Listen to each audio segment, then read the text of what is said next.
서로 다른 민족, 서로 다른 문화, 서로 다른 언어. 그러나 그들에게는 한 가지 공통점이 있다.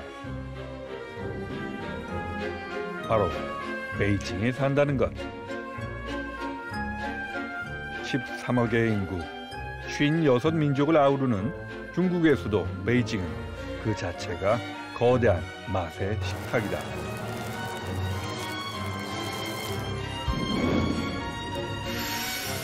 원나라를 시작으로 지난 800년 지배 권력의 변화에 따라 베이징엔 새로운 민족과 문화가 꽃을 폈고 새로운 맛이 탄생했다.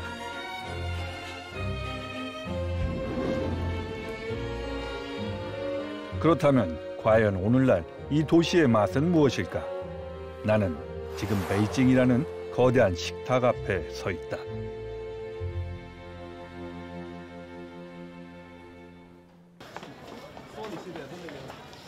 서울이 미세먼지로 몸살을 앓을 때면 여지없이 이곳에도 짙은 스모그가 깔린다.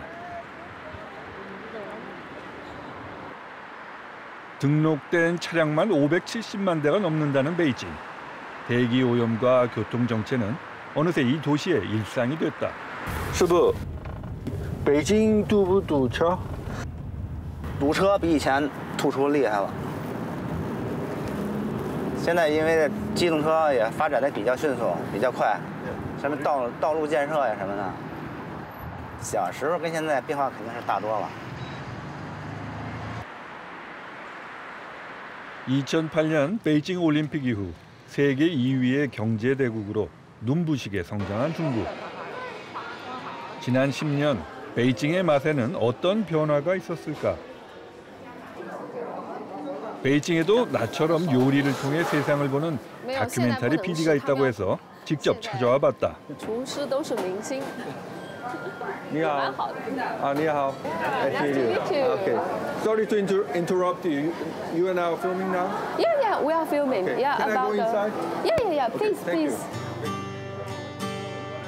요즘 베이징은 한국과 마찬가지로 먹방, 쿡방이 대세. 단순한 맛집 소개 프로그램은 물론 요리에 관한 다양한 컨텐츠들이 폭넓게 사랑받고 있다. Actually, I'm the publisher of the Epicure magazine, and also I have the documentary named The Joy of Food China. Yeah, we just go every place of China to find the traditional food and the handmade food maker, and just like that. Okay. Yeah. 看上去像一场仪式. 높아진 관심만큼이나 외식 시장의 경쟁이 치열해진 요즘. 수차오 PD는 대기업의 맹공 속에 사라져가는 중국 전통의 맛을 기록으로 남기는 일을 하고 있다. 传统好像头颅，现代就像双脚。这话。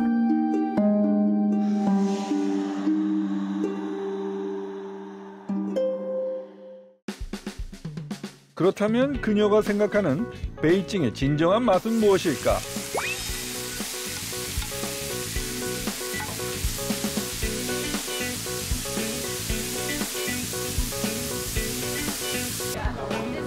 그녀를 따라 베이징 골목 한편 오래된 식당을 찾았다. What are you doing now? With the Beijing style? Yeah, it's called 午吃. 午吃. Yeah, it's like you don't sit down, Okay. and because only this is the traditional, it's the real old Beijing style barbecue. 아, 오케이. 베이징 불고기 카오로우는 몽골족의 투박한 고기 요리를 베이징 스타일로 발전시킨 것이다. 这是羊肉吗？羊肉。 간장으로 간간하게 양념해 단맛이 조금 적을 뿐 우리네 불고기와 싼 맛. 장시간 달궈야 하는 거대한 불판에서 남다른 대륙의 스케일을 느낄 수 있다. How old is this barbecue grill? 这种方式，这个炉子就是30年了，这种吃法有300多年。 This style of 지금의 카오로우는 청나라 때 조리법을 계승한 것. 중국에도 불고기 문화가 있다니 인상적이다. 그렇다면 베이징 사람들은 우리의 불고기를 어떻게 생각할까? 기본적인 불고기 양념에 연육작용을 돕는 배와 양파를 더해 즉석에서 한국식 불고기를 만들어봤다.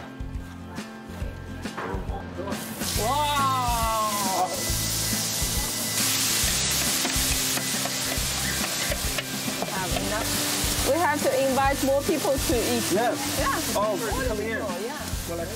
출来. 가깝지만 멀기도 한 한국과 중국. 푸짐한 불고기 한 상이 우리가 오랜 이웃이었음을 다시금 일깨워줬다. 这个中国的烤肉，老北京的烤肉，这个是以咸鲜为主。他们这个口感呢，适合于现在的年轻人的口味，以微辣微甜，好吃。好吃，真的挺不错的啊。真的挺不错啊，好。谢谢。Thank you very much. 그날 저녁 이후 내겐 한 가지 의문이 생겼다. 지금껏 내가 알던 베이징은 진짜 베이징이었을까? 모두가 베이징의 성장과 발전만을 주목하는 지금 나는 문득 이 거대한 빌딩 숲에 가려진 이 도시의 속살이 궁금해졌다.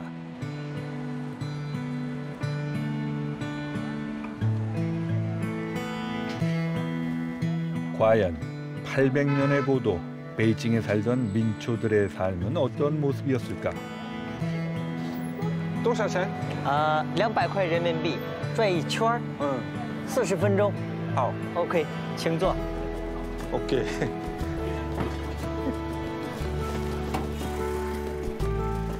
나를 또 다른 베이징으로 인도할 안내자는 동북 출신의 인력 거꾼 왕펑산 씨다.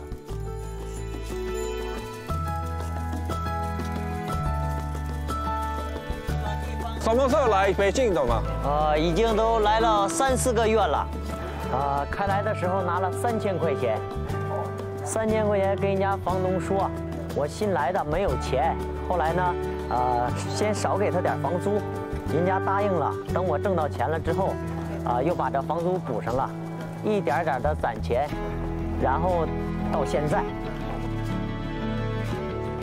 그의 하루벌이는 평균 3만 원. 베이징 외곽의 작은 쪽방촌이 왕씨 부부와 어린 아들이 함께 살아가는 보금자리다.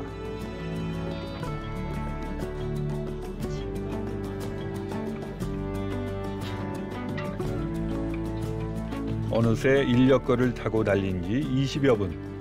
베이징 곳곳을 누빈 왕씨의 인력거가 드디어 목적지에 다다랐다.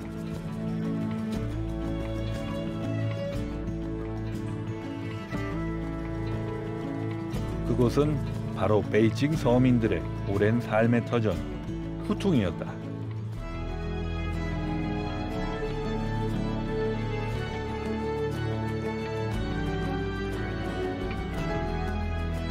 자금성 그늘 아래 비좁은 뒷골목. 후퉁은 원나라 때 형성된 베이징 서민들의 안식처다. 낙후된 환경 탓에 한때 철거 대상이기도 했던 후퉁은 최근 옛 정취를 찾는 이들이 늘며 베이징의 새로운 명소로 떠올랐다. 역사학을 전공한 후신희 씨는 누구보다 먼저 후퉁의 가치를 알아챈 사람이다. 그는 후퉁에 버려진 전통가옥 4번을 외국인 여행객과 어린이들을 위한 전통문화 체험 공간으로 탈바꿈시켰다. 베이징 서민들의 삶이 깃든 이곳이야말로 살아있는 박물관이라 생각했기 때문이다.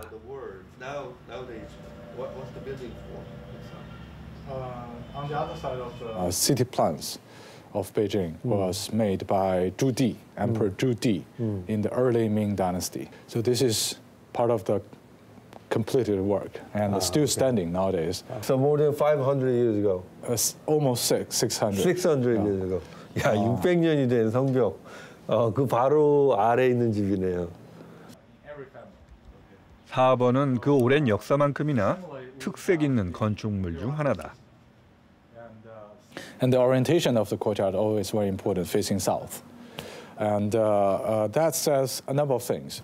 First, orientation, you should always remember that the direction of the sun. And in Beijing, that has one more layer of meaning, means that you should remember where the emperor is, where the imperial family is. 황제를 우주의 중심으로 여기고 하늘처럼 섬겼던 베이징 사람들은 자금성 뒷골목에 터전을 잡고 자신들만의 작은 궁궐을 만들었다. 4번의 높다란 담벼락과 사방이 막혀있는 폐쇄적인 구조. 남녀 지휘구화에 따른 공간 배분은 자금성에 그것을 떠올리게 한다. 우리네 북촌이나 삼청동과는 또 다른 정취다. 4번이라는 곳이 근데 참 뭐랄까 작은 성곽 안에 들어와 있는 것 같아요. 여기 살았던 베이징의 토박이들은 지금 이런 안전한 상자 안에서 이렇게 움츠려 있었다 그럴까? 그런 생각도 들어요.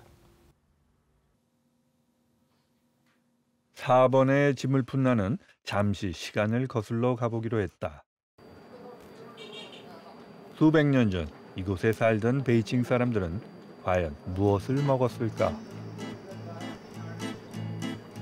베이징이 속한 파북 지역은 밀 생산이 주를 이루던 곳으로 예로부터 다양한 면 요리가 발달해 왔다. 그 중에서도 가장 대표적인 메뉴는 베이징 토박이들이 주로 가정에서 즐겨 먹던 베이징 짜장면이다.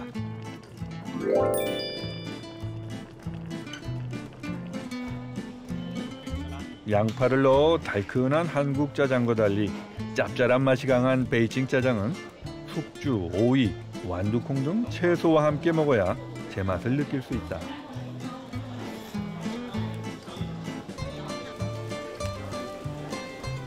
한편 우리의 돼지 내장탕에 해당하는 루주 호사오는 가난한 서민들의 배를 채워주던 베이징의 소울푸드라 할 수 있다.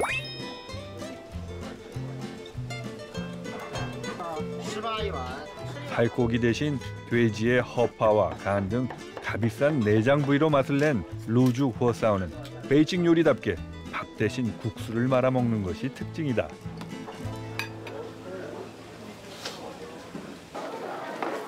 이 후동에는 여러 지방 요리들이 많네요. 근데 특히 동북 지방 요리도 많이 눈에 띄는데 지금 저 요리 같은 경우는 배추 절인 거랑 이제 돼지고기를 넣어서 끓였어요. 우리 돼지국밥이랄까? 세월이 지난 지금도 여전히 사랑받는 베이징의 옛맛. 그 중에서도 꼭 한번 가보고 싶은 곳이 있었다.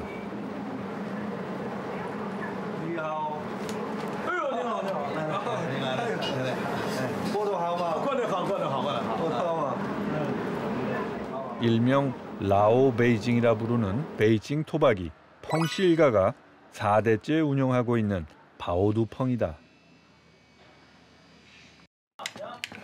과거 중국을 오가던 아랍 페르시아 상인의 후손인 펑씨 형제. 회족인 그들은 돼지고기를 먹지 않는 이슬람 교도이기도 하다. 소나 양의 천엽으로 만드는 바오두는 조상대대로 이어져 오는 회족 전통 요리. 130년 전 증조부가 만들었던 방식 그대로 그 맛을 지켜오고 있다.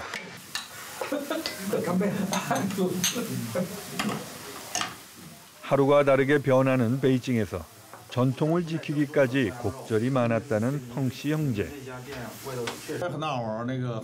특히 혁명의 바람이 거셌던 젊은 시절은 그들에게 암흑기로 남아있다.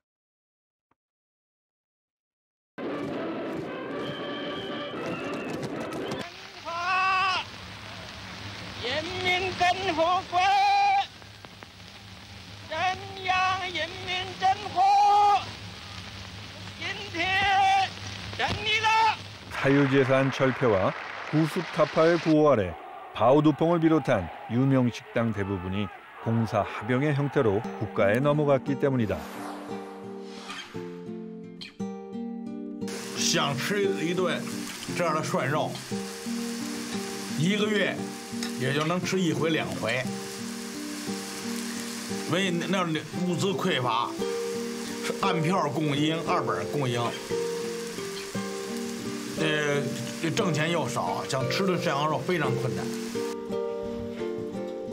80년대 식당 운영권을 되찾기까지 한동안 맛보기 어려웠다는 양고기 샤브샤브 샤냥로우. 신선로와 흡사한 구리 냄비, 후오구오를 사용하는 이 요리는 본래 원나라 황제가 즐겨 먹던 궁중 요리로 청대 베이징에 이주한 회족들에 의해 대중화됐다.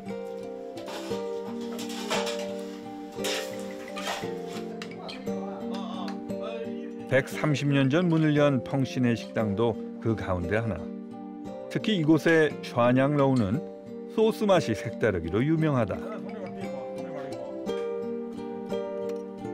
간장과 고수로 만든 기본 양념에 집안 대대로 이어져 오는 참깨, 견과류 소스를 더해 고소함을 더한 것이다.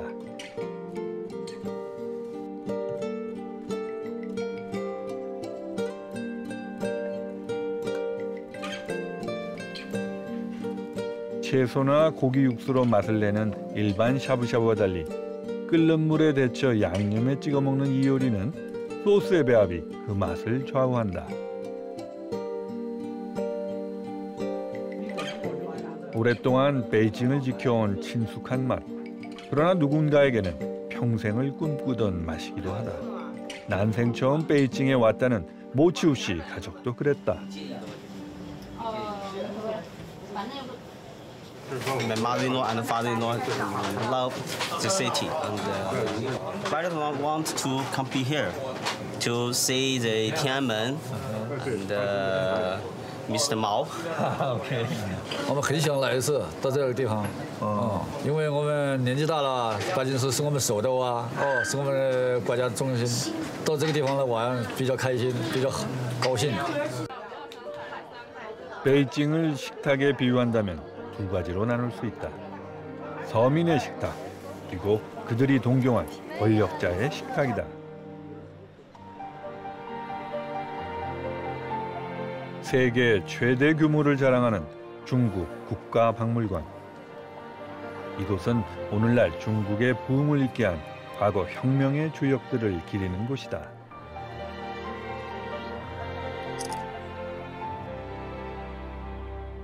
중국의 마지막 황제 국가 청나라가 패망한 이후 새로운 질서에 목말라 있던 대륙의 젊은이들은 혁명의 꿈을 안고 베이징으로 향했다.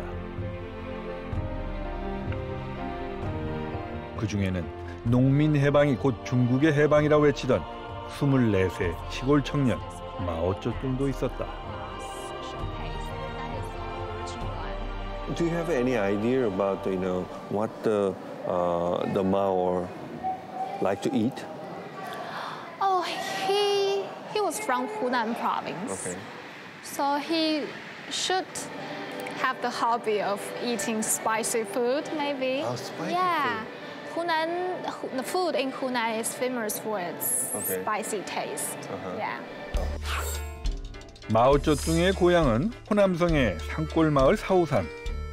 호남성은 사천성과 더불어 매운맛이 유명한 지역으로 거의 모든 요리에 고추가 다량 사용된다. 특히 그의 매운맛 사랑은 유별나서 매운 것을 먹지 않으면 혁명을 할 수 없다고 말했을 정도였다. 혁명의 이데올로기가 최고의 가치였던 시절, 베이징 사람들은 마오쩌둥의 매운맛으로 혁명의 의지를 불태웠다.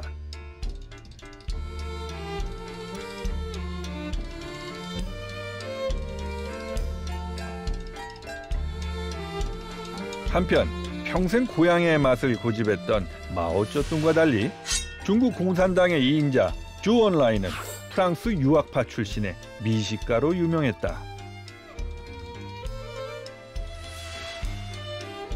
해박한 요리 지식과 세련된 매너를 겸비했던 그는 요리를 외교의 수단으로 삼았다. 핑퐁 외교 이후 마련된 미국과의 대화. 팽팽한 긴장감이 감도는 협상 테이블 위에 그가 내놓은 요리 한 접시가 분위기를 반전시킨다.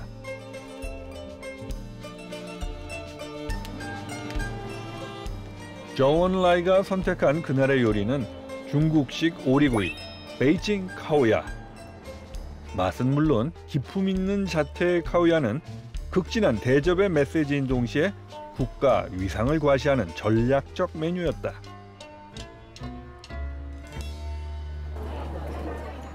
이날을 계기로 중국은 국제사회의 일원으로서 존재감을 확인했고 당시 베이징 카오야를 대접했던 전치덕은 세계적인 명성을 얻게 됐다. 이 식당은 지점이 전국적으로 50여 개, 연간 이용객을 따지면 500만 명이 가깝다고 하는데요. 상상을 초월하는 정도의 규모네요. 명실공히 베이징의 상징이 된 카오야는 보는 재미와 먹는 재미가 있는 요리다. 통째로 구운 요리를 솜씨 좋게 자르는 모습도 볼거리지만 빠오빙 전병에 싸서 먹었을 때 비로소 카오야의 진수를 느낄 수 있다.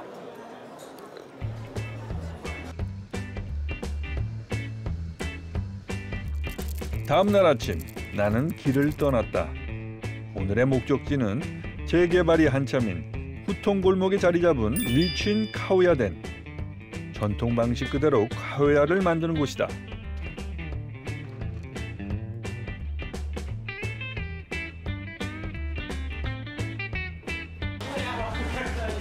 때마침 영업 준비로 분주한 식당. 나는 오늘 이곳에서 일일 주방 보조로 일할 예정이다.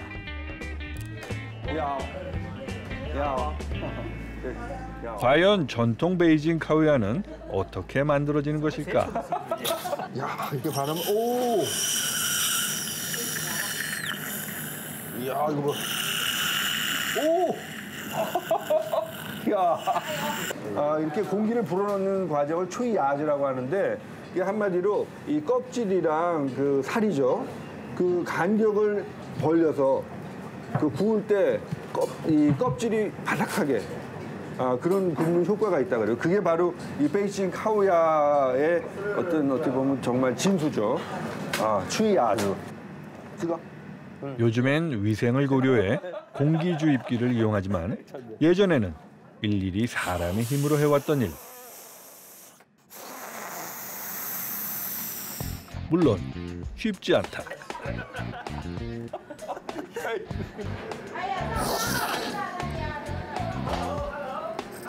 이야, 어이야,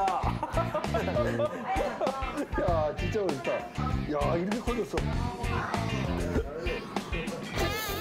추이야즈는 오리 몸통 구석구석 골고루 공기를 넣어주는 것이 관건. 두 번의 시도 끝에 간신히 오케이 사인을 받았다. 베이징 카오야의 카오는 불에 굽는 조리법을 뜻한다. 즉 카오야에서 가장 중요한 단계가 바로 굽는 과정. 전통 카오야는 오리 잡내를 잡아주는 배추나무 장작을 사용해 타는 부위가 없도록 오리를 흔들어가며 익힌다.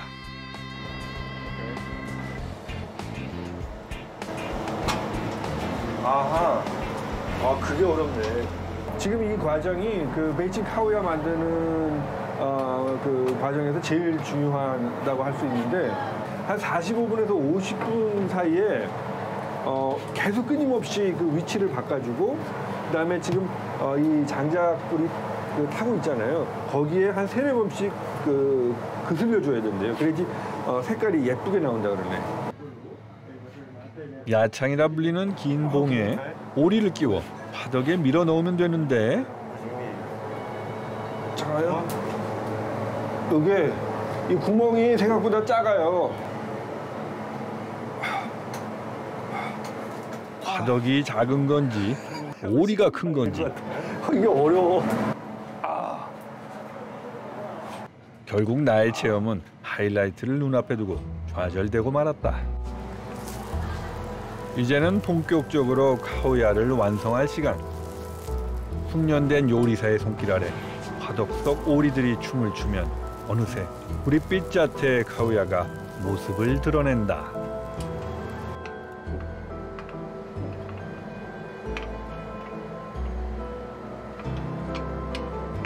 겉은 기름기가 빠져 바삭해지고 추위 아주로 부풀린 뱃속은 육즙이 끓어올라 찐 것처럼 부드러운 육질을 갖게 된다.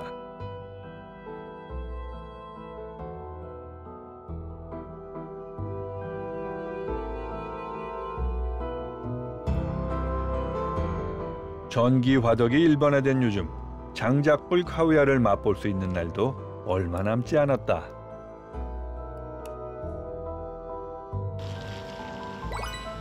명나라 때 처음 문을 열었다는 식당 편의방. 600년 베이징 카우야의 역사가 시작된 곳이다. 또한 이곳은 오늘날 카우야 식당 대부분이 사용하는 오리 절임법을 최초로 개발한 곳이기도 하다. 주방장 술리신 셰프가 그 장본인이다. 填鸭基本就是在30天以内就完成的工作。填鸭怎么？它是甜食啊，就是生喂的食，它不是自己吃的，就是定期的往里头给它填进去。 오리가 가장 맛이 있을 때 강제로 몸집을 키우는 테냐는 프랑스의 푸아그라 거위 사육법과도 비슷하다. 문제는 이렇게 살을 찌운 오리는 지방이 많아 느끼하다는 것. 술리신 셰프가 고안한 절임 소스는 오리의 느끼한 잡내를 잡아주는 역할을 한다. 그러나 실은 편의방이 유명한 건 오리 절임법이 아니라 굽는 방식 때문이다. 개방형 화덕을 사용하는 일반 카우야 식당과 달리 편의방에서는 빵 오븐과 비슷한 폐쇄형 화덕을 사용한다. 굽기는 더 까다롭지만 그만큼 맛이 더 연하고 고소해진다고 한다. 这个炉子，这是我们这个店坊是600年历史的，它是个焖炉烤鸭。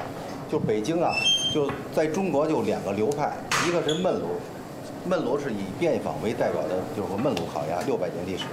这个挂炉呢，它就没有这个，焖炉呢，它有这个门儿，你看，它可以关上。把鸭子焖熟了，你看没有？ 오랜 역사와 뛰어난 기술을 겸비한 편의방은 지난 100년 전치덕과 더불어 베이징을 대표하는 카우야의 양대 산맥으로 손꼽혀왔다. 그러나 현대에 들어서면서 상황이 달라졌다. 150년 역사의 전치덕이 편의방을 제치고 베이징 카우야의 대명사로 자리를 굳히게 된 것이다. 놀랍게도 두 식당의 운명을 가른 건 베이징의 권력이었다.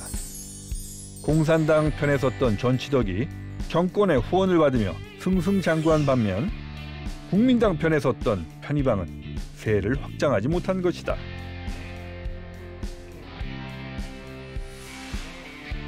이후 전치덕과 편의방은 1950년대 부패 척결을 내세운 산반운동의 거센 물결 속에 문 닫을 위기에 처한다.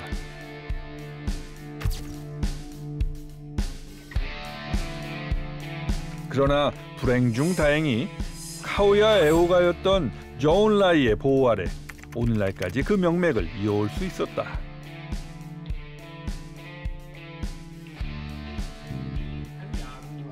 굴곡진 베이징의 현대사가 담긴 카우야 한 접시.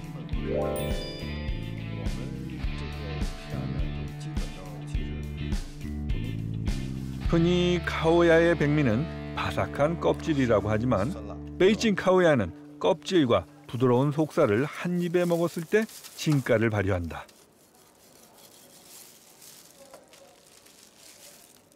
그 중에서도 가슴살 부위는 껍질이 얇고 살이 부드러워 가장 맛이 좋다.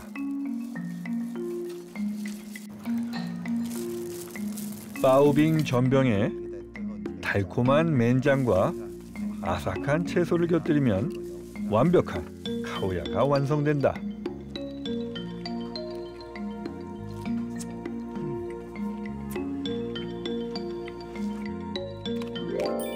물론 베이징의 오리 요리가 카오야뿐이라 생각한다면 오산이다. 베이징의 솜씨 좋은 요리사들은 오리 한 마리를 가지고 버리는 부위 하나 없이 모두 훌륭한 요리로 승화시켰다. 그들은 이 요리들을 오리의 4가지 보물이라 부른다.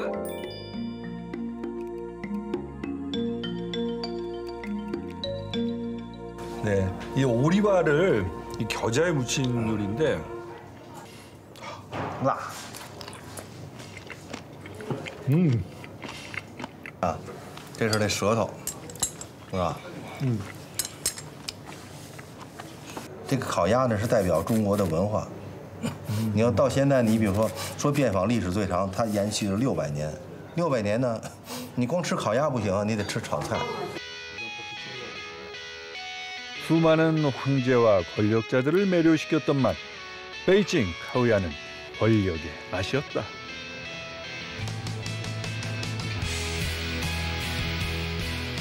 권력의 도시 베이징에서 또 한 가지 빼놓아서는 안 되는 요리가 있다. 결혼식이 한창인 한 연회장.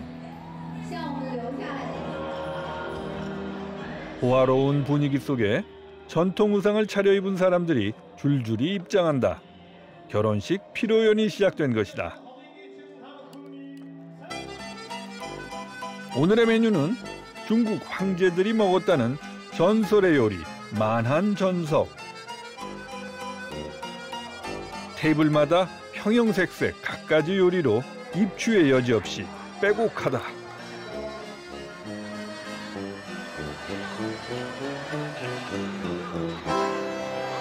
一部分里头的一部分，因为满汉全席，来，姑娘，你是经理吧？来，因为这个菜系我也。以前呢，满汉全席呢只是皇家菜，皇帝能吃，然后皇帝的家族能吃。现在呢，是我们每一个老百姓都能吃到的菜，就说明了我们中国民族强大了，我们民族兴旺了，我们每一个老百姓都已经能吃到皇帝吃上的菜了。所以呢，我们现在的生活非常的富足。 흔히 곰발바닥, 낙타혹 등 귀한 식재료로 만든 호화로운 요리라 알려져 있는 만한전석. 과연 만한전석은 어떤 요리였을까? 만주족 황제였던 청나라 강희제는 한족과 화합을 도모하고자 대륙 전역의 노인들을 불러 성대한 연회를 열었다. 이때 만주족, 한족의 요리가 반반씩 총 108가지의 산의 진미가 상에 올랐는데 이것이 바로 우리가 알고 있는 만한전석이다. 그렇다면 오늘날의 만한전석은 어떻게 만들어지는 것일까? 결혼식 피로연 준비가 한창인 주방을 잠시 들여다보기로 했다. 성대한 만찬 요리인 만큼 값비싼 고급 식재료들이 눈에 띄었다. 아이고, 이거 어디서 온 거예요? 这是我们中国大连的。大连. 네, 다롄. 그 황제들의 식사에서 이 해삼이 이게 꼭 들어가는 재료였나요? 네, 有鲍翅、海参、肚之类的。 중국인들이 바다의 3대 보물로 손꼽는 해삼과 전복, 상어 지느러미가 만한전석에 빠진다면 서운할 터. 그런데 뜻밖의 재료도 있었다. 야, 이 러시아산 연어알이 들어가요. 지금 만드는 요리의 이름은 봉황알을 나는 용. 계란 흰자에 밥을 채워 봉황의 알을 만들고 그 가운데 볶은 해삼을 올려 용을 표현했다. 그 다음으로 등장한 식재료는 통삼겹살. 다소 평범한 식재료지만 만드는 방식이 아주 이색적이다. 자를 동원해 4박 5cm의 정육면체를 만든 뒤 도려내듯 돌려 깎는 것이다. 지금 이 요리가 만치카오로라는 뜻인데 중국어로 이 만자, 아주 풍요를 뜻하는 그런 의미죠. 향신료를 양념을 해서 한 40분 동안 삶았는데 재미난 게 지금 이 만자를 그리기 위해서 삼겹살을 도려내요. 그리고서 나중에 딱 보게 되면 이게 그 만자가 자연스럽게 만들어졌어요. 요리사의 화려한 기교가 돋보이는 요리. 완치커우로우는 모양도 훌륭하지만 부드러운 식감 또한 일품이다. 청나라 황제들이 아침마다 먹었다는 제비집, 숲이었지 이곳의 필수 메뉴. 특히 서태우는 제비집을 좋아해서 하루 7가지의 제비집 요리를 먹었다고 한다. 중국 대륙 각지에서 올라온 진귀한 식재료와 요리사들의 화려한 테크닉이 만들어낸 호사스러운 한상.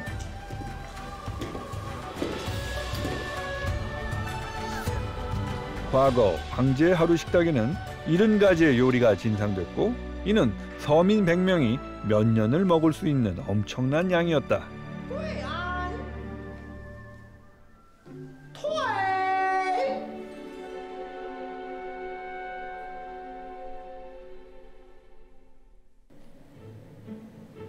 자, 이제는 본격적인 시식에 들어갈 시간. 담백한 황제들의 아침 제비집 수프를 시작으로 화려한 요리들의 향연이 시작됐다.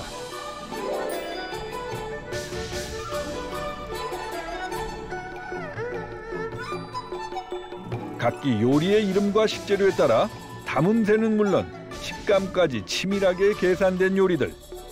그 섬세함이 마치 하나의 작품을 보는 것 같다.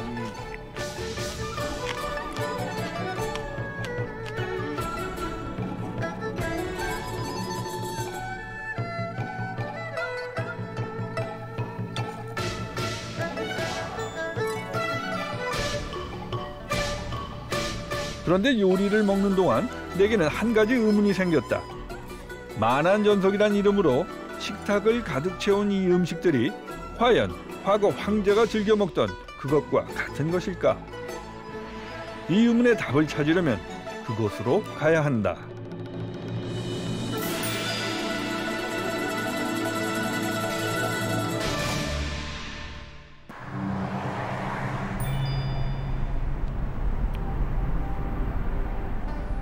오직 하늘의 아들 황제에게만 허락된 궁궐 자금성.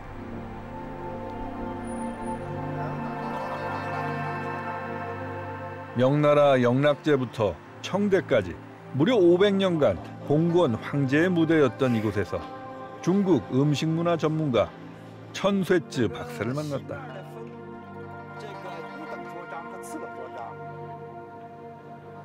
그와 함께 찾아간 곳은 자금성 안에 인적이 드문 외딴 건물.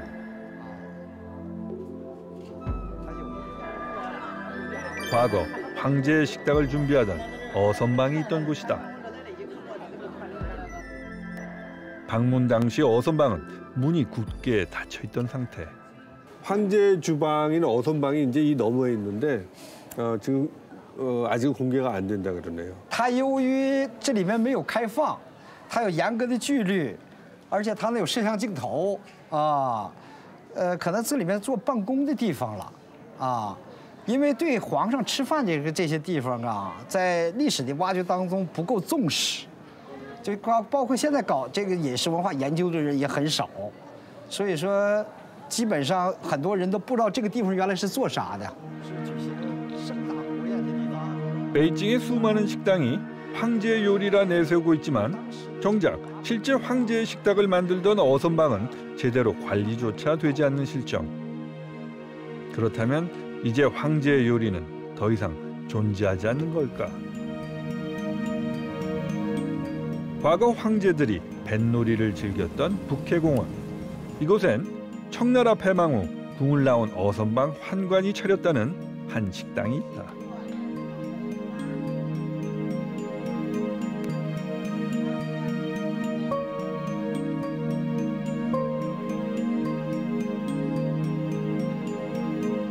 나는 오늘 이곳에서 전문가들과 함께 밤샘 토론을 벌이기로 했다.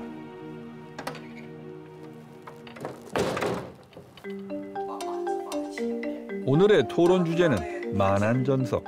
우리가 만안전석이라 먹는 요리들이 과거 황제가 먹던 그것과 같은 것인지 궁금했다. 중국 궁중 요리와 전통 요리의 조예가 깊은 전문가들이 토론에 응해 주었다. 比较代表的一个这个仿膳里的菜品。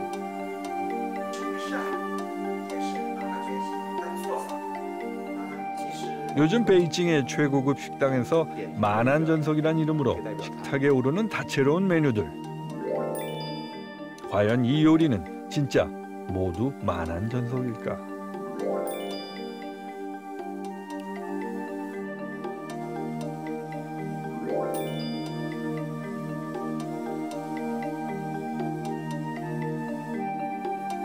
하나하나 차근차근 짚어보기로 했다.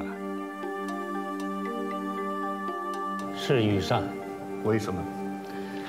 因为它是满汉席当中的汉菜，所以它区分就是满席、汉席汉菜代表菜。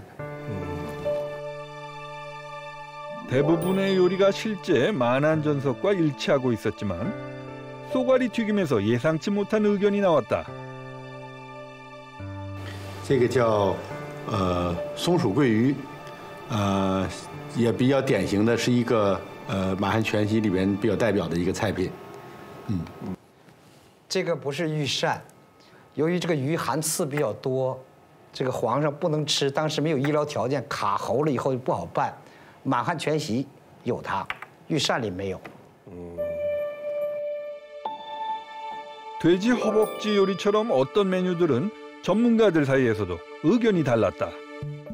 这个肘子呢是宫廷御膳里面常用的菜，但它这个做法呢可能和它有出入。满汉全席里也有这个菜，在做法上和现在也有些差别。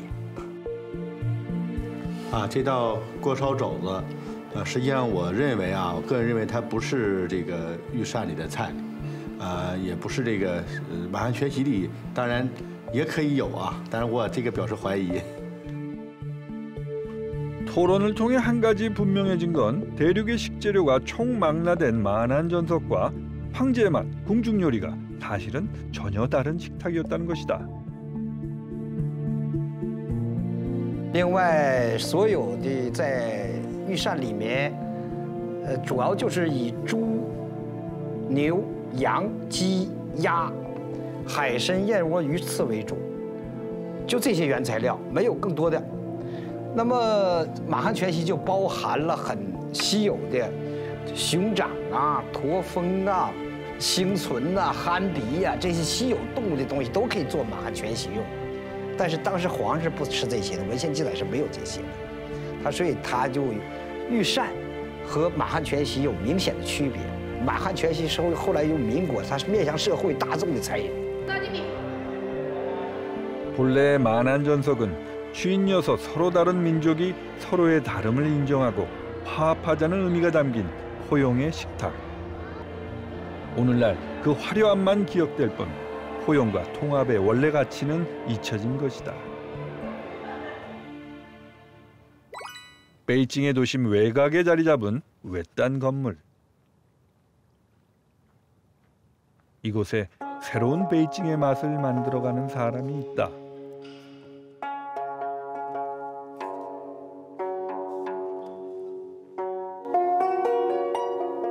양금 연주자이자 이 레스토랑의 대표인 진 알.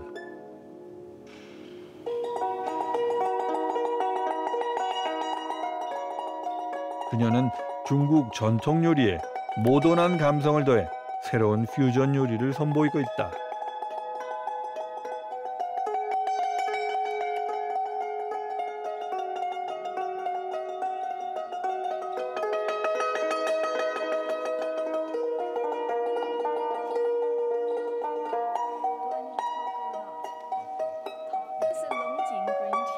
식재료는 가급적 중국에서 나는 제철의 것을 고집하지만 요리의 맛과 모양은 동서양 구분 없이 자유롭게 넘나든다.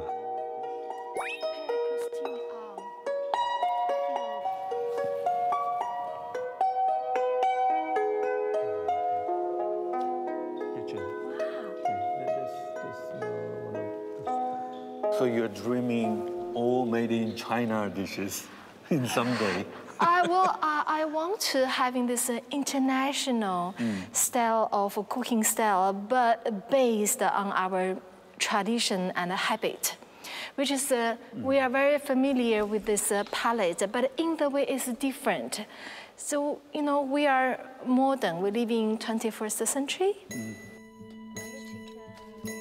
기름에 볶은 우롱차입에 프라이드 치킨과 다량의 사천 고추를 넣어 버무린 이 요리는 일반적인 중국 요리와는 다른 낯선 비주얼.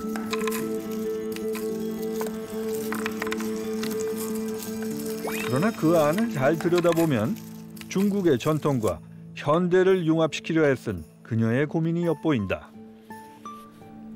매운 고추 사이에 치즈 한 장이 바로 그것이다.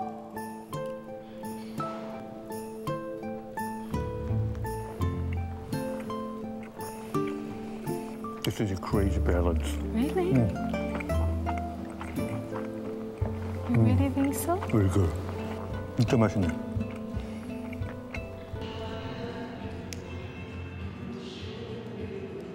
그날 밤 그린티 하우스에선 파티가 열렸다.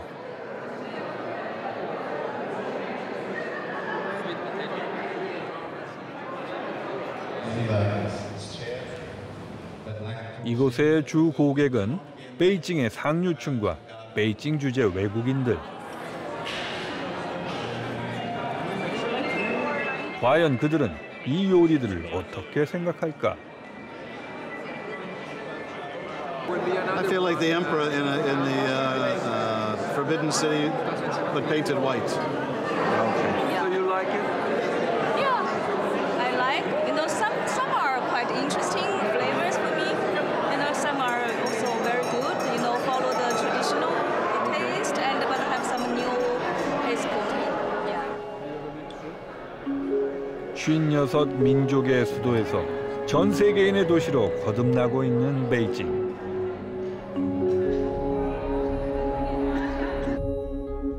앞으로 이 거대한 식탁에는 또 어떤 요리들이 담기게 될까?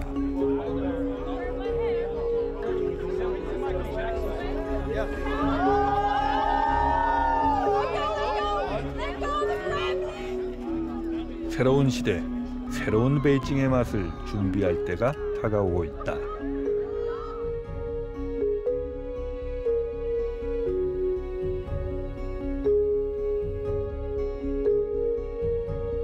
어느덧 도시의 맛을 찾아 떠난 지 1년. 마지막 종착지 베이징에서 나는 이 여정의 첫 질문을 다시 떠올렸다. 도시는 무엇을 먹고 어떻게 성장해 온 것인가?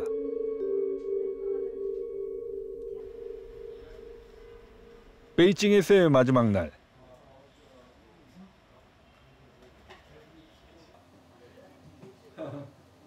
大家好。你好，进来吧，进来吧。 나는 앞으로 이 도시의 미래가 될 어린 친구들을 위해 작은 만찬을 준비했다. 你好，我是韩国的 KBS 的达文及厨师。I like to talk about the food as a culture. 오늘 내가 준비한 요리는 베이징 오리고기로 만든 카오야 햄버거. 하루가 다르게 변신하는 베이징처럼 전통이랑 끝없이 새로워질 수 있는 가능성이다.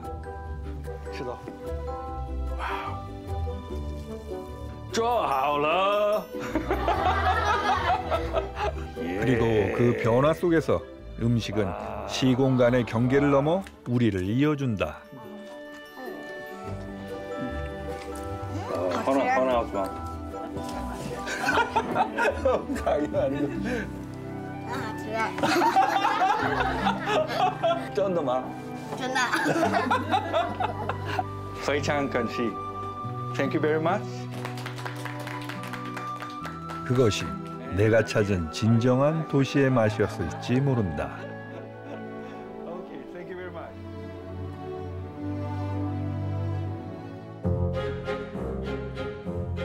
인류 절반의 서식처 도시.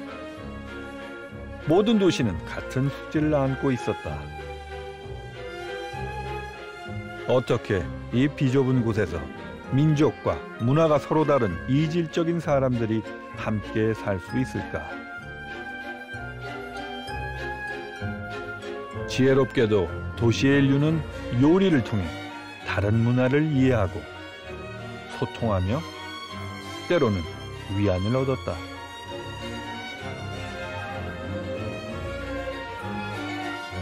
도시라는 거대한 식탁은 서로의 차이를 인정하고 다름을 받아들일 때 비로소 열리는 포용의 공간이었던 것이다.